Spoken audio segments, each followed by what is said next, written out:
Okay, so for those who are tuning in, I'm not going to do my usual intro. We're just going to go right into our topic here, which is an intro to automation sequences. We will also be going into a little bit about newsletters because I did get some questions on that. So if you guys can still see my screen, thumbs up again. And let's see if I can just do a small, oh, nope, that's not what I want to do. Hi, Amber. She's the only one I can see now. Okay, we'll just leave it like this. And you guys, if you don't want to be in the recording, go ahead and turn off your video. Okay, we're going to go ahead and get going. Okay, let's see if I can get this to, there we go. Okay, so about me, I'm not going to do a whole ton of information here. Just go watch the previous Monday marketing video. But I have been an author and a business consultant for over 10 years. I've been an author since 2008, and I've been a business consultant for over 10 years. So, okay, we're going to talk about newsletters a little bit. Like I said, I just wanted to get into the questions that I've been asked just to make sure that everybody is on the same page, because not everybody has the same understanding of what a newsletter is. And then I always go into studies. Every time I talk about a newsletter, I'm always going to share studies, because there's always going to be somebody new who watches and doesn't understand why I'm talking about newsletters. And then a thesaurus, so other things that automation sequences are known by. Then I'll talk about benefits and reader and subscriber magnets, lead magnets, flow of your automation sequence a little bit, and then the promotions tab, which is what all of this always leads to. So I always go right into that. Okay. Okay, what is a newsletter? We've got the 1990s version, and we've got what is most effective now. And I picked on my local city, Chamber of Commerce, and I removed all the personal information, everything. I just wanted to show you guys what a 1990s newsletter looks like. So that right there is the first page, the Chamber newsletter. That's the first page. And then as you scroll down, so you see all this information, there's images, there's a message from the chamber president, which is totally fine. It's very image heavy. Then this is the next page you scroll down to. This is another image, them announcing an update. Announcing a what's it called? A ribbon cutting ceremony, basically. And then you scroll down again, there's more images. Can you guys see my mouse? Okay, good. Okay, so you scroll down, there's more images, pictures of people at chamber events. Continue scrolling. That is not the same, by the way. I mean, it's some of the same pictures, but it's not the same thing. It's got more pictures, more pictures, more links, more links. Come over here, more links, more information, more pictures. This is all the same email. More images, images, links, welcoming new chamber members. Come over here, all these new chamber members. These are all links and images. And again, more images, more links. And then images, links, images, links, all the way down. And that's when I got tired of copying and pasting. Because I was like, this is a 1990s newsletter, and a lot of companies still follow this format, even though this is no longer the most effective way to hold a newsletter. And some companies are going to stay with this, like Target and Walmart and Amazon. But even, how many of you guys, thumbs up if you get emails from Amazon? Right? I figure pretty much everybody gets emails from Amazon. So Amazon's emails are very focused generally, and they are a great example of what a newsletter should be. So you'll get one topic per email. They're like, oh, you looked at this, we think you might like this. And they'll usually only show 3 things. And then if they continue shopping, don't forget to buy this, and they'll show you what you were looking at. And it's not a suggestion, it's literally what you were just looking at. So Amazon's emails are actually pretty focused, and they're pretty representative of what works now. This right here, what we're looking at here, is not an example of what a newsletter should be anymore. And a lot of companies still do this. If they are established companies, it doesn't really matter. But for new people who are starting out, or companies that have only been around for a little while, it's not, I mean, this is not a good way to run a newsletter. So this is the 1990s version, not super effective anymore, because all of these images and all of these links that are in here. First off, how many of you guys know how long the average adult's attention span is right now? You can go ahead and unmute yourself. I'm fine with that. Is it less than Dory? Less than Dory. It is way less than Dory. Oh my gosh. So the average goldfish's attention span is about 8 seconds long. The adults, human adults now, their average attention span is now less than a goldfish.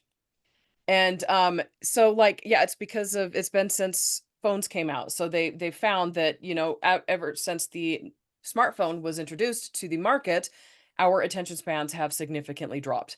And, the problem with an email, a newsletter like this is, I mean, what is it that they want people to do? You look at this and all of these links and all of these images, and what are you supposed to do after you open this up? The reason I was saying Amazon's emails are so good is because they give you one thing to do. Like, and the most they'll do is like 3 items in an email, like I was saying. So if it's like they're like recommended, you are looking at this, here are some similar items, and then it'll give you 3 options, but your chances of clicking on all of those are slim to 0. And if you keep it with one focus, then people are more likely to follow through because they know exactly what they're supposed to be doing. If you have it be all over the place like this, people are going to open this up and they're going to get overwhelmed. First off, second off, the goldfish attention span. They're going to scroll down through this email and they're going to be like, there's way too much going on, and they're not going to pull from it your most important thing. So like, what's the most important thing in here? A message from the chamber president, which I would say should probably, I mean, they send out emails once a month. I think that a message from the chamber president should be its own thing, and it shouldn't be just like fluff. It should be, and hers right here is not. She's a friend of mine and her emails pretty much to the point, so I appreciate that. The rest of this, the here we grow again, that should be a specific email.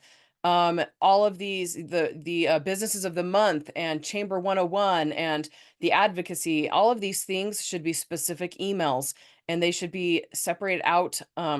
Welcoming new chamber members, those are the new chamber members there on the right.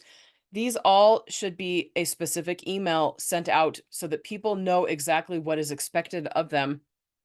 The more you put in a newsletter, the more chances you are of having that newsletter flop. And what I mean is that specific email, like if you've got like 5 things you want people to do, like follow me on Facebook, um, subscribe to my YouTube channel, sign up for coaching. For those of you guys who are watching this that aren't a coach, the people who are here live are coaches. They're Ramsey preferred coaches. And so you're trying to get people to sign up for coaching. And if you're doing that and asking them to follow you on YouTube or follow you on Facebook or go read an article or fill out a poll, whatever, then your sorry, your conversion is going to go down significantly because people do not have the attention span and they'll generally just do one thing. So if you have to put more than one thing into your newsletter, put the very most important thing at the very top, the action that you want them to take the most, put that at the very top. Okay. Most effective now, tons of pictures bad, tons of links is bad, tons of info is bad. Go with your personality. So the tons of pictures and tons of links, those are bad because you'll end up in the spam folder or filter. Most likely it'll get snagged and as spam because lots of pictures, that's bad. Lots of links, that's bad. Tons of info, you're giving people too much to look at. They're going to get overwhelmed. They're going to not look, they're not going to read most of what you put in there.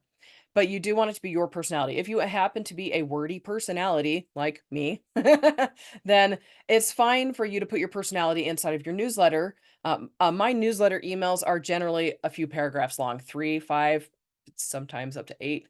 It depends on what I'm trying to do. And the way I handle it is I alternate between really wordy ones and really short ones. And so the majority of my readers tend to read to the end of my newsletters because the ones that read every email, they're going to get through it just because they get through it. And I tend to, I'm a wordy person, but I'm also to the point. I'm a very direct type personality.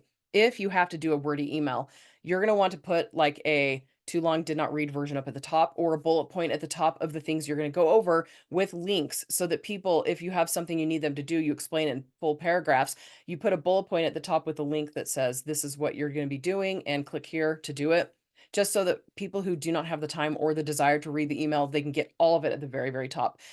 Doing emails that are doing emails. Hold on a second. I'm going to mute my mic.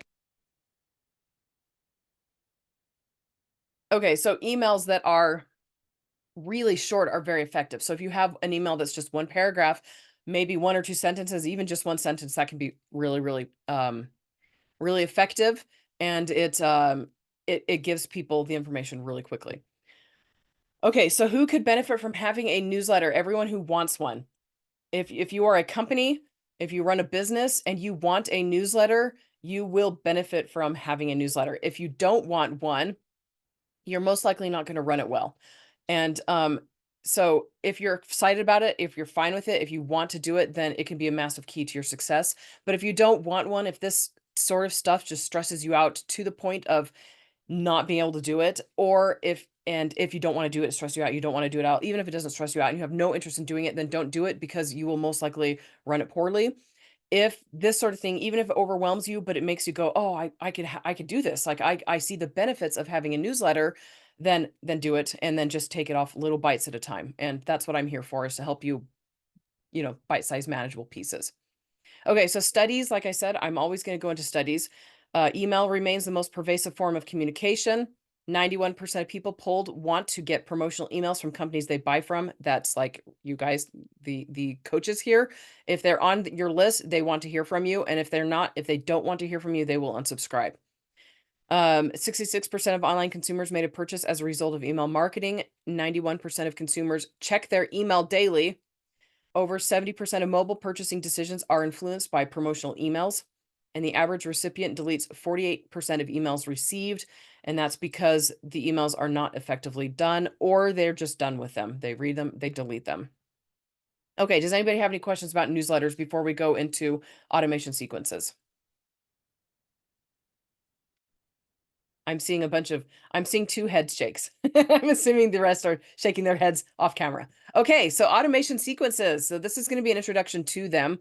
I'm gonna give beneficial information, then hopefully fill in the blanks for those of you guys who aren't familiar with them, and if you are familiar with them, to fill in the blanks again. That was very cyclical. Okay, so they are also known as drip campaigns, autoresponders, automatic emails, welcome series, education series, nurturing campaigns. The whole purpose of them is to send emails automatically that you don't have to rewrite over and over again. Okay, subscribers are automatically sent emails after a trigger, and the trigger is usually you import them or they sign up for your list, getting tagged. So if you set up a specific tag, depending on where they come from, you can have that automation sequence get triggered when that tag gets applied to a new subscriber or an existing subscriber. Majority of newsletters services provide them. Few newsletter providers do it for free. Most of them do it paid.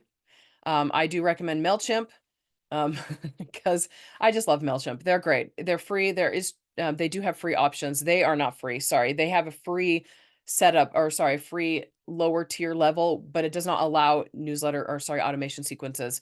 There are cheaper available for newsletters, but MailChimp is the most reliable. It's been around the longest. They have tons of tutorials. They have tons of help on there. They integrate with pretty much everybody.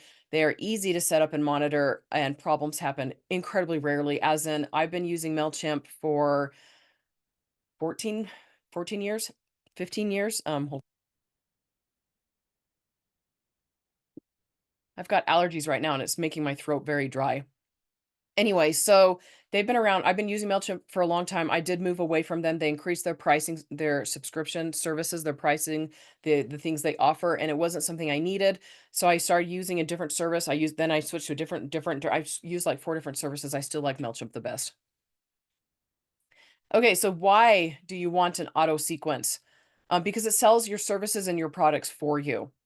And I always tell people it's where the real money is at, because it introduces subscribers to you and it builds relationships of trust in a way where it's on autopilot. You don't have to think about it. If you have them set up effectively, then it's going to be doing all this work for you as people are automatically joining your list or signing up for your list. And it just does everything on autopilot in a way that is, like, you don't have to stress and you don't have to worry about it. The only time you really need to adjust it is if there's information. Like, I recommend checking them out honestly, for the content itself, checking it out about once a month, once every few months. In the beginning, after you first write them, you're going to want to check them frequently, because you're going to go and you're going to be like, oh my gosh, I can't believe I worded it that way. And then you'll reword it. Um, But once you've got it set up and you know the content exactly how you want it, and you know the subject lines are going to be the way it will work for people to open, then you can just leave them there for a long time and not even have to think about them. Like my automation sequences, I haven't touched in probably years, honestly, because I got a system in place that I know works, and I don't put stuff in there that needs to be changed. Like I used to say, I have an 8-year-old daughter and I have a 5-year-old son. I removed that. I said, now I say I have 3 young kids, and my kids are young, 11 now and 8 and 5, and that's still considered young to me, and so I can leave that way for a long time. Anyway, so it also invites in subscribers to do other stuff. So, like, if you want them to buy, if you want them to sign up, for, like, coaching, if you want them to fill out a poll, if you want them to review your coaching services on your Facebook page, or on if you're registered through Google Maps, you having them post a review on Google. Um, Polls are really beneficial because it lets you know who these people are, how they found you, and stuff that you can replicate to help you find other people to be on your list. Um, and also to help you if you're a coach, that doesn't always apply to coaches, but if you're a coach, a poll can help you know where your subscribers are at currently, especially if you do a poll every few months, then you can get updates on their financial situation, on their situation, stuff like that. And then of course you can have invite them to do whatever else you think would benefit your business. It also can you allow you to connect them with you on social media. I always recommend having a way for people. So one of your emails in your automation sequence should always invite people to connect with you in another spot that you are active on, because in that way, it's the kind of like the more touches they have, more points of contact they have with you out in the interwebs, the more likely they are to stick around and to learn more about you, to build that relationship of trust, and to ultimately become a subscriber or a client, a patient, a customer, whatever. And it's a great way to deliver a lead magnet. And I did mention lead magnets earlier.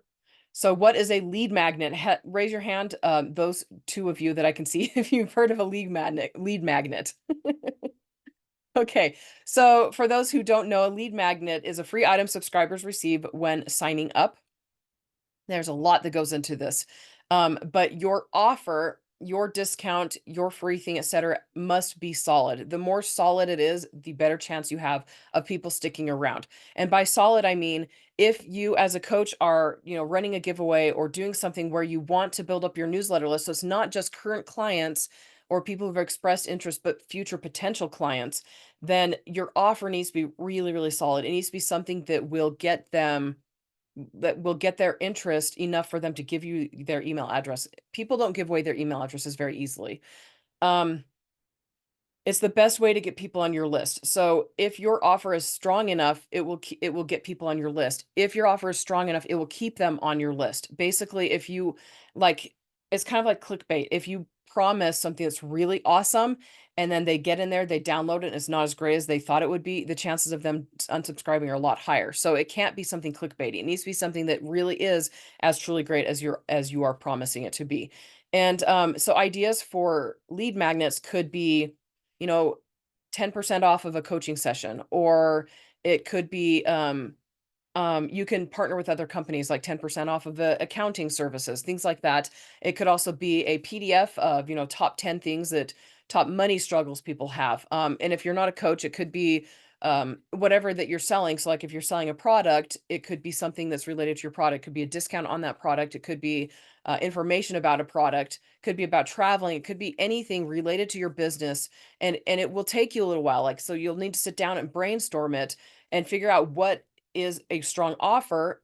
And I do recommend ChatGPT for this. You can get on ChatGPT and be like, hey, if somebody is interested in this field, what would be a good lead magnet to offer? And ChatGPT will give you several ideas, and then you can go through those and be like, okay, so that I can actually do that. So like a course or a webinar or a book. I mean, those things might be out of grasp, but something else like a PDF or a download or something like that is totally within grasp. So sit down and brainstorm it. If you need to, you can use ChatGPT to get ideas. I don't recommend using ChatGPT word for word. You'll want to like adjust things.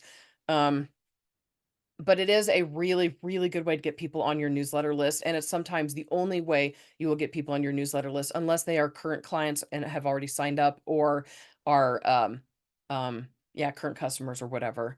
So all leads should get signed up for your list and your auto sequence automatically. So if you're using Calendly and it's integrated with MailChimp, this is something that you can set up. Once they sign up for your introductory, what is it called? Gosh, I can't even remember what they're called. The introductory session, right? Once they sign up for that, Calendly can integrate with MailChimp and get them automatically over to your list so that they are automatically a member of your list. I'm saying auto a lot. So that they are, so that they start getting your um drip campaign right away. I avoided using automatically. Does anybody have any questions? I'm gonna go ahead and mute myself and get another drink.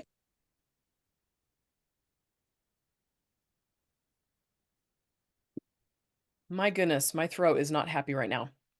Okay, so the flow, so your automation sequence flow. So people find your offer or they set up an appointment.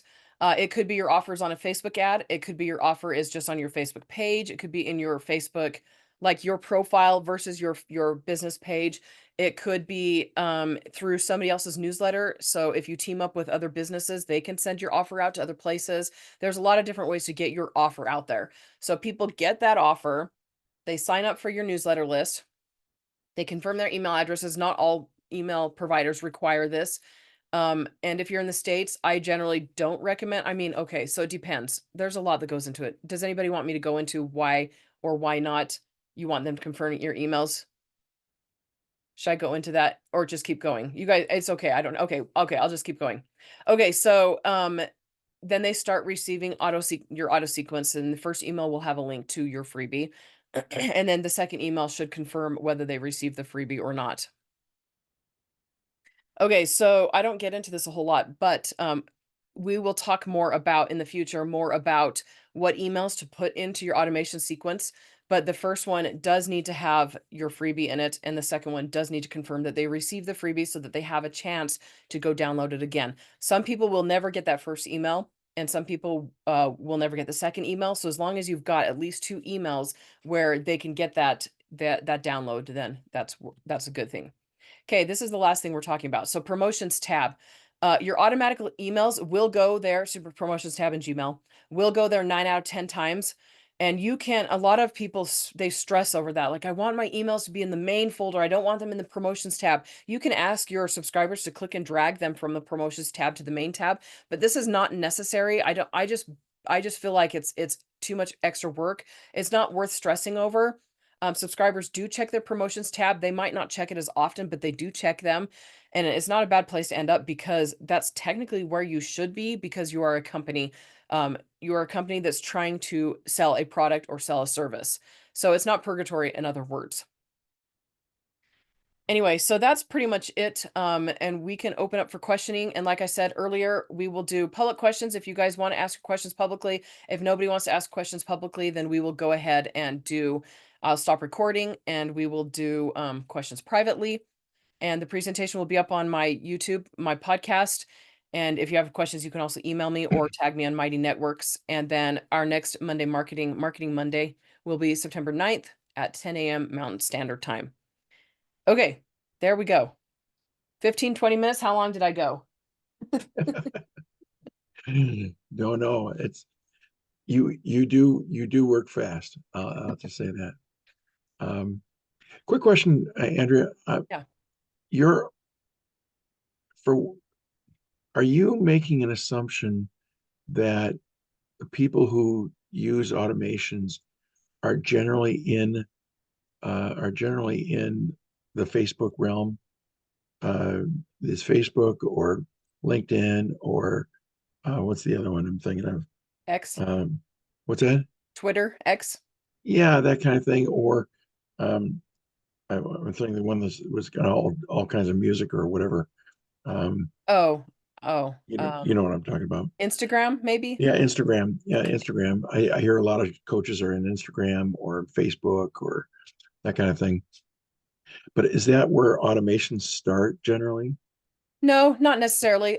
Like it can start there. Like I almost always recommend businesses use Facebook ads because you can run them very inexpensively, like $1 a day, and it just helps increase awareness. There's a lot that goes in Facebook ads. I would love to do Monday marketing Marketing Monday event on it in the future, but you don't have to start on social media. There just needs to be a place for people to find you.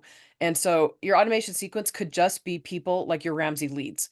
And that could be the only source of subscribers that you have, which is totally fine. But I mean, you just have to have a way for people to get into your newsletter list so that there's a reason to have a Mhm. newsletter list, So basically. if I have a loose newsletter list, right currently, old FPU students, old leads, old former clients they're the three primary sources for me, and Chamber of Commerce connections that I've had, and Yeah. so they're all would be going into the newsletter Mailchimp list. Um, and so if I sent out a newsletter, in there would be an offer. Is this what I understand? That's where the offer would be, if they want to get something for free or a list for free or something like that. So Um, the offer is how you get them into your list. And so it's hmm, for your situation. Okay. An offer is not required if you are not trying to build your list through people who have not ever met you. But hmm, offers are a great way to keep people in your list once they're there. And so if I ever change the offer I'm giving, I will always make it available to everybody on my whole newsletter list because I don't want anybody to not have something that I've been giving out for free. And hmm, also, like free things like that are a great way to keep people engaged, and it's providing value. Your newsletter should ultimately always provide value to the subscribers. yeah, Otherwise, there's no reason people are on it. that's right. Right. So perhaps learning how to use Facebook would be a perfect way to get people onto my into my newsletter list at least. Yeah, yeah, and I would recommend Facebook over, I mean, Facebook ads specifically, because over just a Facebook page. A Facebook page is fine, your Instagram page is fine, your X page is fine. Those are all ways to get people on your newsletter list. And if you are active on those channels, you should have an invite in your bio or on your page somewhere that mentions the offer and says to sign up for your newsletter list. But they're not, so like there's been studies have been done on Twitter back when it was Twitter. I don't know if they've updated those studies, but people notoriously do not click outside of Twitter once, or X, once they're in there. And so, you know, posting like an update or whatever with a link to your newsletter is probably going to get you 0 subscribers. And I don't know if that's the same case for Instagram, but ads themselves, not on Twitter. Twitter ads don't work super well, but Facebook ads as a way to build your newsletter list is a great tool.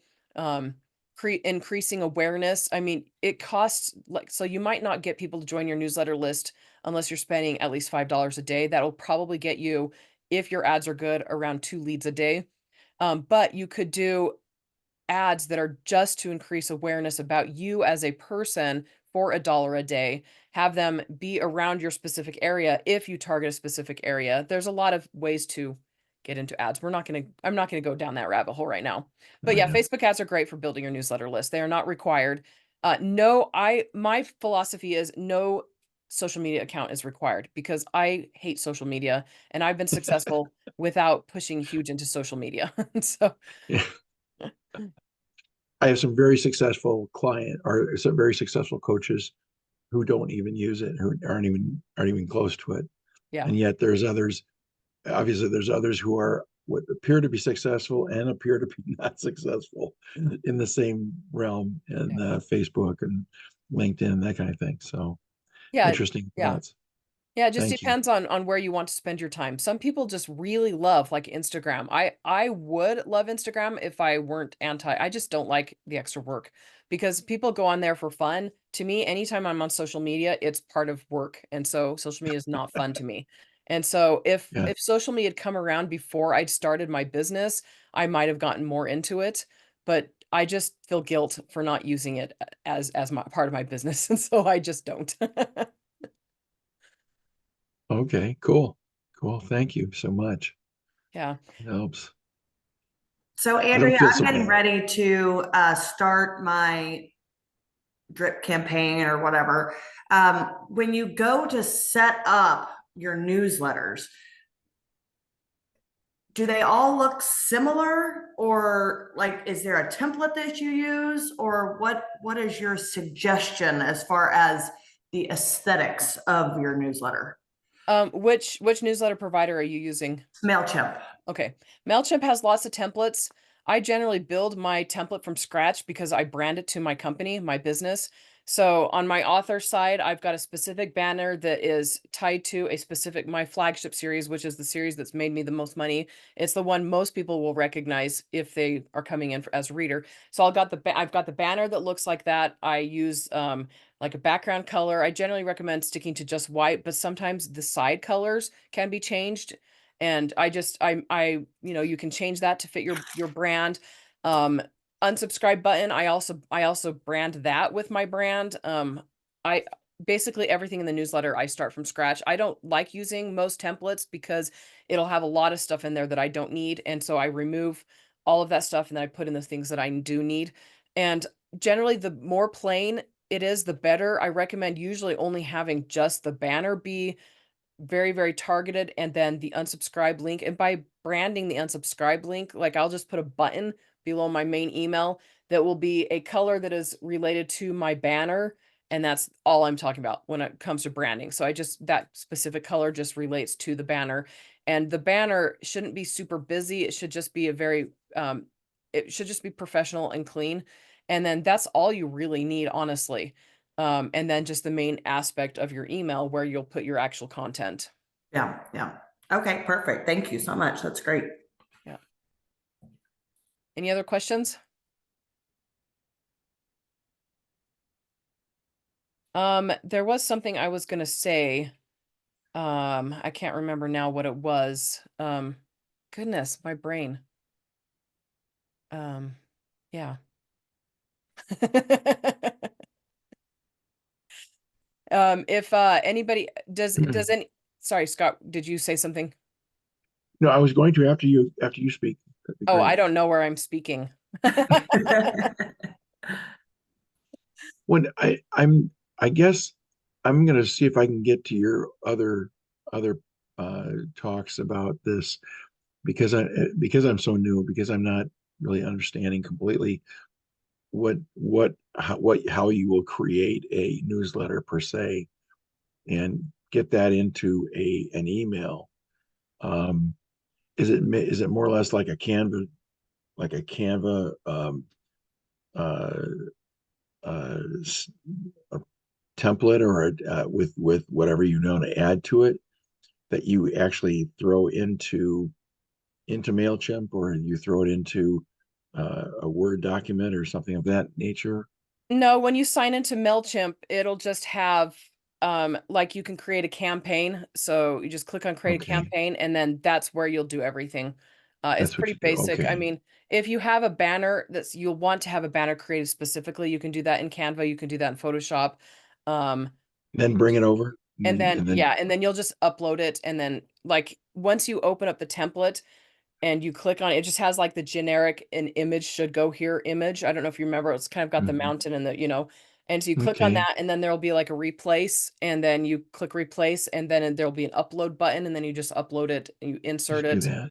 Yep. Okay, okay, and so they'll stay there. I mean, you can have multiple templates if you have to, I suppose, if depending on who you're targeting, I guess.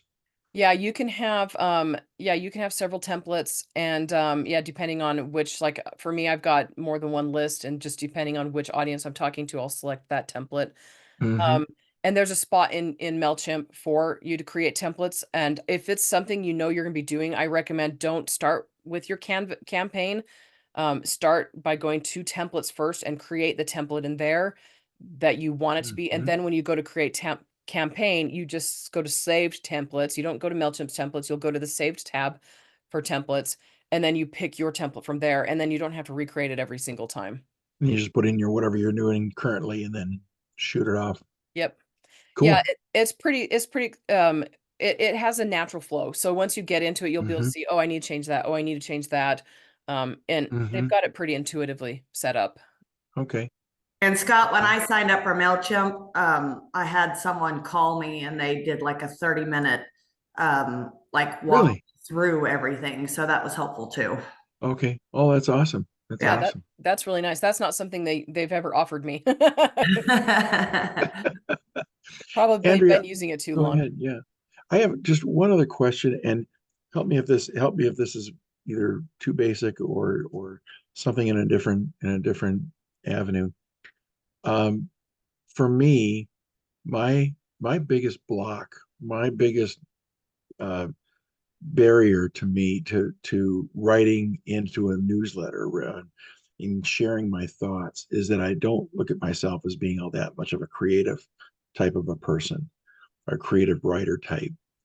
But are there any insights or anything that where I can go, or anything ideas that you might have that would help me go ahead and explore the idea of just writing my thoughts, or um, writing into a newsletter for potential clients, former clients, FPU students. I mean, just generally the main public, I guess. I mean, okay, so there's two ways I look at this. First is if you want to increase your skills as a writer, just I mean, YouTube, how to write a good newsletter. Um, Mm, hmm. so there's that. There's free classes on Udemy, courses on Udemy. The Udemy is Udemy. Um, and that's a great place to go for learning. But beyond that, my other school of thought for me is if it's your personality, go with your personality. If you don't tend to be super creative in your writing, then don't worry about it super much. Hmm. Um, your personality is what's going to sell your newsletter basically. And so if you have a quirky personality, put that in your newsletter. If you have a sarcastic personality, put that in your newsletter with some care because it can turn people off who don't realize that you're being sarcastic. Hmm. But I mean, it's always good to increase skills when it comes to writing, but not not so much where it's trying to change how you approach people, you know? You don't want to come Hmm. across one way in your writing in your newsletter and feel like a totally different person when people are talking to face, you know? Yeah. Yeah, I get it. I think of experiences that I've shared. In my, I send I send an email out after every FPU after FPU class, Yeah. and I'll do that, and I'll use other people's thoughts, but I'll use my own as well. And I love experiences that share a principle, or uh, I share a principle of my dog eating 6 raisins and our visit to the hospital, Yeah. to the animal hospital. Nothing like a $500 bill that you want to just drop into your out of your budget.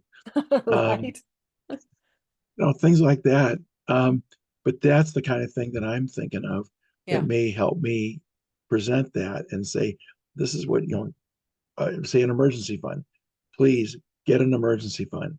This is what it's all about. Yeah. So I can do that. Yeah. Perhaps maybe that's just going back to experiences, going back to things like that I'm concerned about, that I can share with them. I don't need 5, 6, 7, 8 paragraphs. I just need a couple, one or two or three Yeah. paragraphs in each one, and maybe just 2 or 3 things that I want to share that month or whatever. Yeah.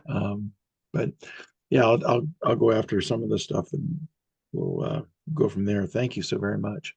Yeah, stories are the most powerful form of sales. I mean, they Hmm. are, and not just, I mean, it's just persuasion, not necessarily even to sell something. It's just, a powerful form of persuasion.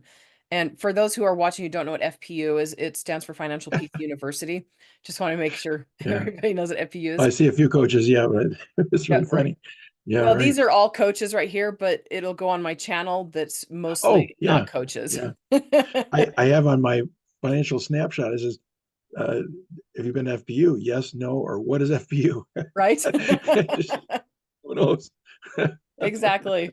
Yeah, but I mean, personal experiences really powerful. Those make for very powerful emails. Um, and Good, a great way to draw the lesson home, I mean, yeah.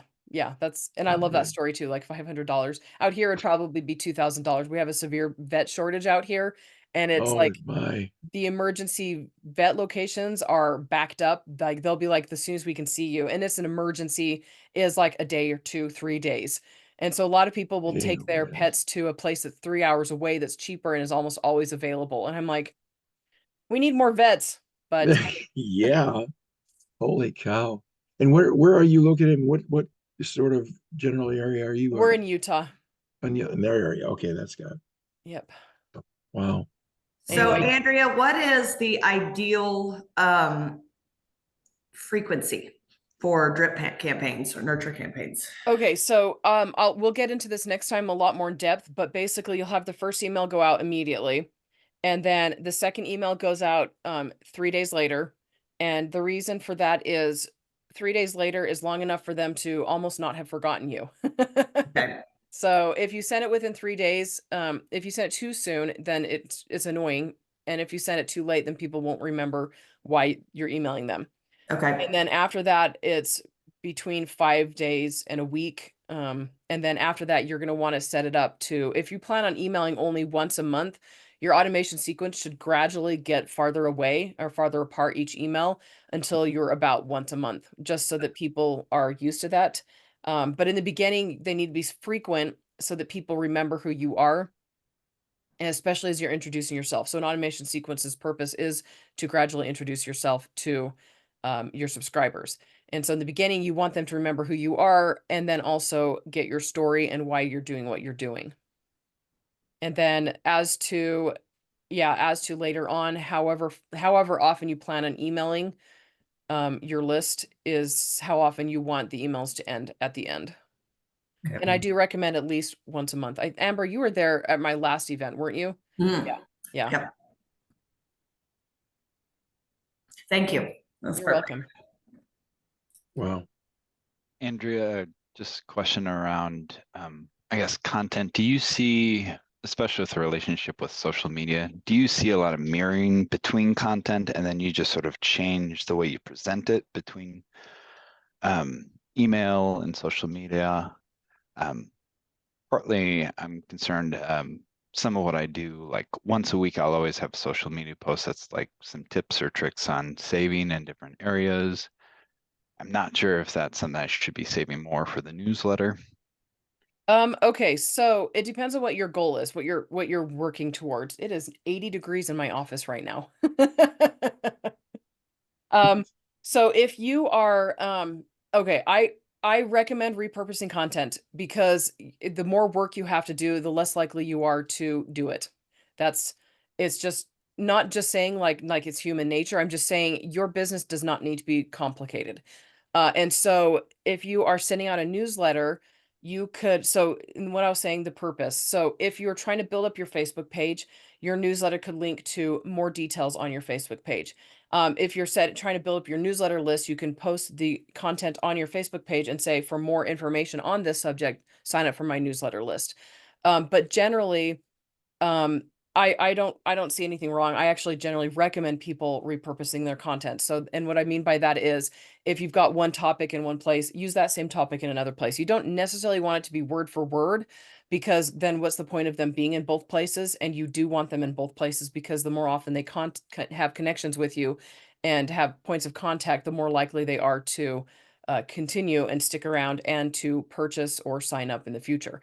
And so, yes, so I do see, I mean, there's a lot of value in having your newsletter say the same thing that you're putting on Facebook, just with maybe abbreviated in one place and or, slightly different information. But yes, it's the same topic, same content is totally fine. Okay, thanks. Yep. Okay. Do we have anybody who has has questions they don't want to ask during the recording?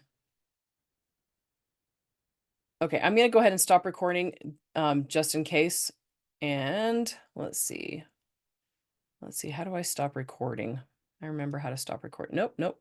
That's ending the recording or ending the whole meeting. Okay, stop recording. Okay, so those of you guys who are watching, I'm not going to record a specific outro, and those of you guys, I'm meaning those people who are watching this in the future. So I'm just going to go ahead and end my podcast episode right now. Thank you for watching, and hit the like and the subscribe button, the bell icon to be alerted to future videos and episodes, and I will talk to you all later. Bye.